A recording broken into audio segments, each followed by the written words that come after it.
Hello beautiful people, welcome back to my channel. I'm Ogie and you are watching About the Book and Stuff, a place where we freely talk about books however we want. Guys, in today's video I'll be doing a review on Buchi Emecheta's text titled The Bride Price, and this text is one of those texts I read because it just kept on popping up on my social media and I had to read it because it was written by Buchi Emecheta, and I have read a bunch of her books and I think she's a good writer. But for some reason, I found it very difficult to connect with the characters in this text, and that is why I gave it 3 stars. So, but it's actually a good book. It just wasn't my type of book, but I still will tell you what to expect when you're reading the text. Well, Buchi Emecheta is a Nigerian author, and she has actually had quite a difficult life, and she is, the true definition of a survivor, and she has had, like every other person, she's had her own fair share of struggle, her own fair share of hurt, and all those things, and this whole situation in her life came through in her text, and somehow, to an extent, a lot of people say that the text is, to an extent, talking about Emecheta's experience as a young girl, but the work is actually a work of fiction. So in this text, Buchi Emecheta tells the story of Akuna and her family. That's the Odia family.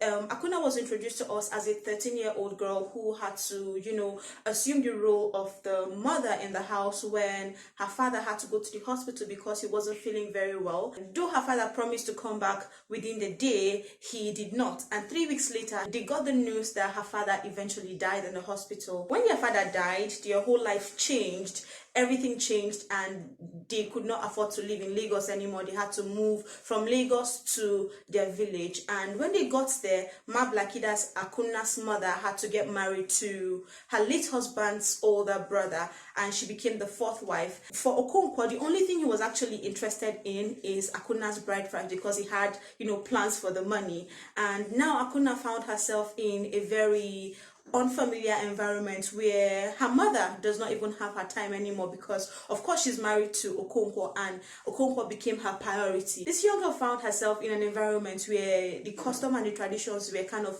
new to her and she did not really know anything. But to cut the long story short, she fell in love with a young man who happened to be her teacher because fortunately for her, her mother, through smart trading, was able to pay her school fees because Okonkwo did not even want to have anything to do with paying off her school fees. So let me just cut the long story short. Somehow, Akuna fell in love with her teacher, Chike, and Chike, though he's from a wealthy family and he was actually really educated, he was from a family of slaves, and they call them the Osu people. And in the Igbo tradition, a freeborn cannot get married to an Osu because by getting married to this person, you would automatically become a slave. And even though they had already abolished the whole slavery and whatnot, it was still the tradition, and though they loved each other, they knew that they could not really be together, but they were also, so they were trying to find a way around the whole situation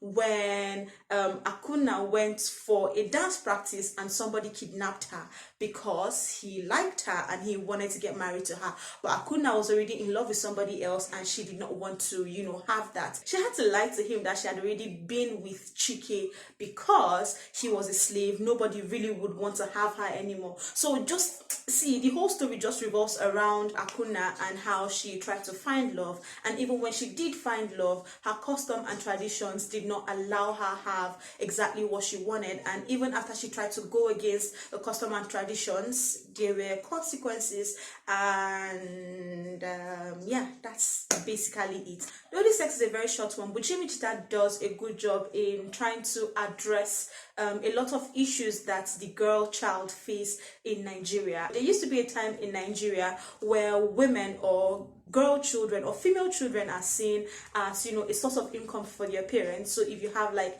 a lot of girls, like my mom does, like we have 5 girls in my house, but if it was like those days, we would not be anything other than a source of making money for our parents. There are some parts of our culture that may not really make sense to us, especially now that we feel like we're a little bit civilized, but it doesn't mean that these things do not happen, and it doesn't mean that this culture do not have like a hold on a lot of us. And one of the things that struck me when I was reading this text was the whole mourning period. Mourning and burial for most Nigerians, especially Igbo people, is a whole deal. It's like a whole big deal, because we place, I don't know how that happens, but somehow we manage to find a way to make it so dramatic. Like, it just brought back a lot of memories to me, because when my dad died, almost the same thing happened, and it was really funny to see how this author was able to capture this whole experience. I remember my mom had to mourn for like 9 months. I think she had to mourn for like one whole year, and she had to wear like one cloth for the whole time, though thank God she was allowed to wash it, unlike Ma Blackie that was supposed to spend 9 months in one hut without washing her clothes. So yeah, this is all I can remember about this text. I did not take it so seriously because I did not enjoy it, but I hope that you do read this text. Because I didn't find it really interesting doesn't mean you would not find it very interesting. So thank you guys so much for watching. This is actually the end of today's review. If you have enjoyed it, do not forget to like, share, comment, turn on the notification bell so you get notified anytime I post another video. Subscribe, and I will see you guys next week. Mwah. Namaste. What? Yeah. Namaste.